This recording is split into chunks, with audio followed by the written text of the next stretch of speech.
અને ગુજરાતમાં કૌભાંડીઓ બેફામ બનીને કૌભાંડ કરે છે અને કૌભાંડીઓને સમર્થન કરવાવાળા પણ બહુ મોટી સંખ્યામાં છે। એ ભૂપેન્દ્ર ઝાલા કે જેણે કરોડોનું કૌભાંડ કર્યું અને સેંકડો લોકોને હજારો લોકોની સાથે છેતરપિંડી કરી, પરંતુ આજે પણ એવા લોકો છે કે જે ભૂપેન્દ્ર ઝાલાને સમર્થન કરી રહ્યા છે। થોડા દિવસ પહેલા રિક્ષા પાછળ આઈ સપોર્ટ વી સપોર્ટ બીઝેડના પોસ્ટર લાગ્યા હતા અને હવે અનેક લોકો આ ભૂપેન્દ્ર ઝાલાના સમર્થનમાં આવ્યા છે। તો કેટલાક લોકો તો સોશિયલ મીડિયા પર ધમકી પણ આપે છે કે જે ભૂપેન્દ્ર ઝાલાની સામે અવાજ ઉઠાવે છે। ભાવિની પાસેથી વધુ વિગત મેળવીશું।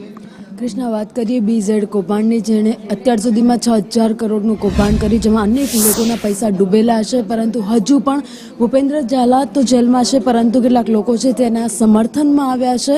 થોડા દિવસ પહેલાં રિક્ષાની પાછળ તેના બેનર જોવા મળ્યા હતા અને હવે તો જાહેરમાં હવે બેફામ બન્યા છે। તેના સમર્થકો ધમકીઓ આપી રહ્યા છે। આ સાથે જ જાહેર રસ્તા ઉપર મોટા હોર્ડિંગ્સ લગાવવામાં આવ્યા છે અને તેમાં વી સપોર્ટ બીઝેડ એવી રીતે લખાણ પણ લખવામાં આવ્યું છે। જો કે હવે આ મામલે કોઈ કાર્યવાહી થાય છે કે નહીં એ જોવાનું છે।